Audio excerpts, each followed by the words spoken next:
Introduction. Welcome to this in-depth summary of Trading in the Zone by Mark Douglas, one of the most influential books ever written on trading psychology. Most traders believe that success in trading depends on knowledge, learning technical indicators, studying chart patterns, or following economic news. They think that if they can just find the right system, the right combination of tools, or the perfect strategy, they will finally crack the code of the markets. But Mark Douglas challenges this belief right from the beginning. He argues that trading success has very little to do with how much you know and almost everything to do with how you think.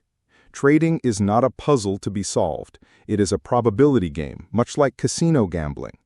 The real challenge is not about predicting what will happen next, but about aligning your beliefs and emotions with the reality of uncertainty. Douglas wrote Trading in the Zone after years of observing why most traders, even highly intelligent ones, consistently fail. The problem, he realized, is not a lack of strategy, but the inability to accept risk emotionally. Traders know, logically, that every trade can be a winner or a loser, but emotionally they resist losses, and this resistance creates hesitation, fear, revenge trading, and inconsistency. The central message of this book is simple but profound. Anything can happen in the market. You don't need to know what will happen next in order to make money. Consistency comes from thinking in probabilities and executing your edge with discipline. Throughout this summary, we'll go chapter by chapter to explore how Douglas builds this case. You'll learn why most traders lose, how beliefs shape perception, why accepting risk is the foundation of trading freedom, and how to build the mindset of a consistently profitable trader. Let's begin with Chapter 1, The Road to Success. Chapter 1, The Road to Success. Douglas begins the book by examining why so many people fail in trading despite being smart, well-educated, and highly motivated. If trading were only about knowledge, the smartest people should be the most successful. But in reality, even traders with advanced degrees in finance or economics often fail miserably. Why? Because the market is not a logical environment. It is an environment of uncertainty and probabilities, not certainties. Human psychology, however, is wired to seek certainty. This creates a natural conflict between how we are programmed to think and what trading actually demands. When most traders start trading, they focus on learning systems, indicators, or setups. They think, if I can just find the one strategy that always works, I'll be rich. But Douglas points out a harsh truth. There is no system that always works. Every setup has winners and losers. Even the best traders lose frequently. To illustrate this, Douglas compares trading to a casino. A casino does not know the outcome of any single hand of blackjack, but it does know that over many hands, the odds are in its favor. It doesn't need certainty on a single bet. It relies on probabilities playing out over time. The casino makes money not by predicting, but by executing its edge consistently. Traders must think the same way, but most don't.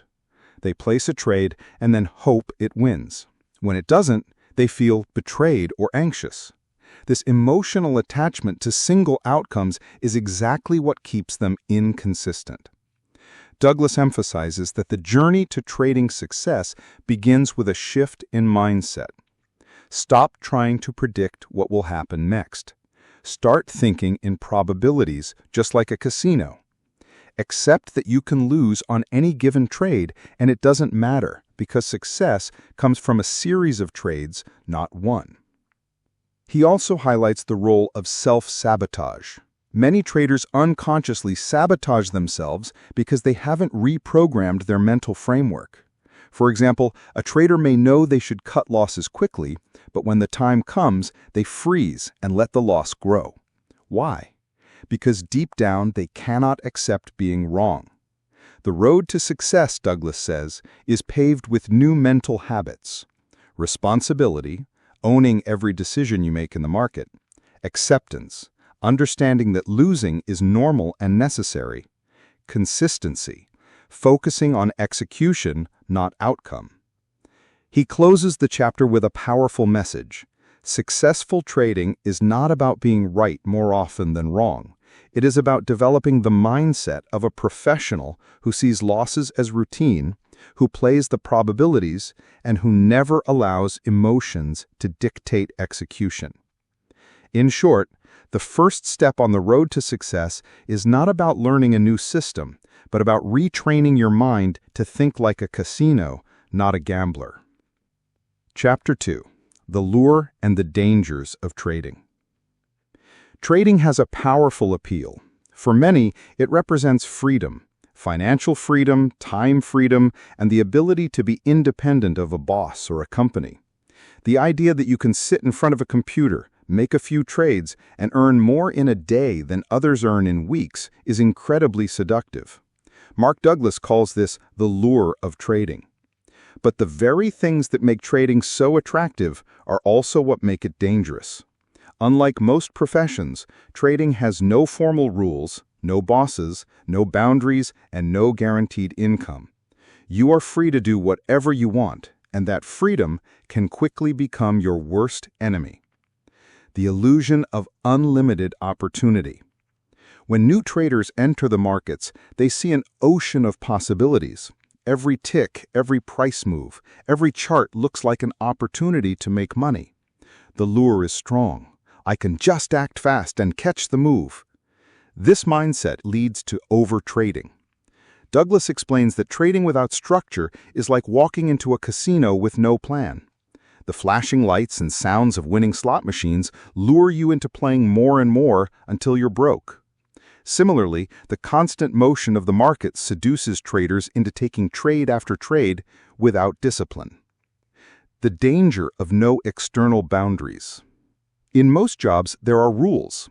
An employer sets limits, deadlines, and standards. If you deviate, there are consequences. But in trading, there are no external boundaries. Nobody forces you to use a stop-loss. Nobody stops you from doubling your position size. Nobody tells you to quit for the day. This freedom is dangerous because human beings are not naturally disciplined when dealing with risk and money. Without structure, most traders behave recklessly. They let losses run, they add to losing trades, and they risk more than they can afford. Douglas points out that many traders confuse freedom with lack of responsibility. But true freedom in trading only comes when you create your own rules and follow them religiously. Douglas says, think of yourself as both the player and the referee. You must enforce your own rules because the market will not do it for you. The gambling trap. Trading, when approached incorrectly, is indistinguishable from gambling. Many traders act like gamblers at a slot machine, chasing the next win, hoping to make it big, and ignoring the statistical reality of risk. Douglas emphasizes that trading must not be about thrill-seeking. If you are in the market to feel excitement, you will eventually lose.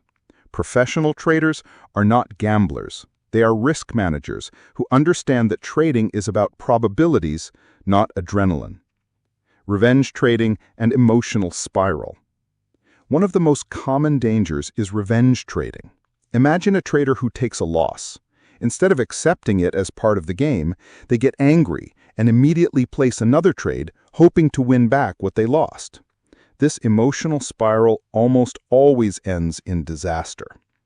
Douglas shares how this cycle is fueled by the inability to accept risk emotionally.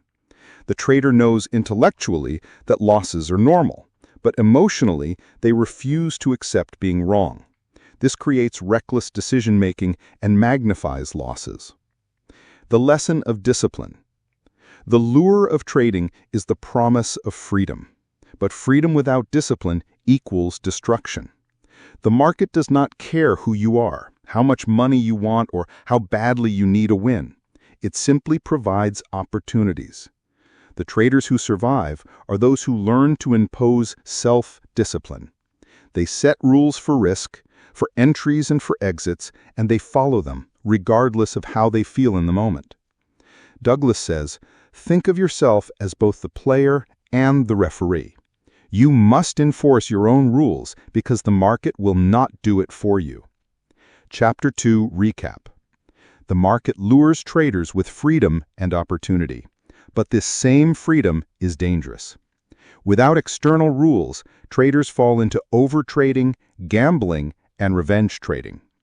True trading success requires self-imposed structure and discipline. Freedom in trading is not the absence of rules. It is the discipline to create and follow your own.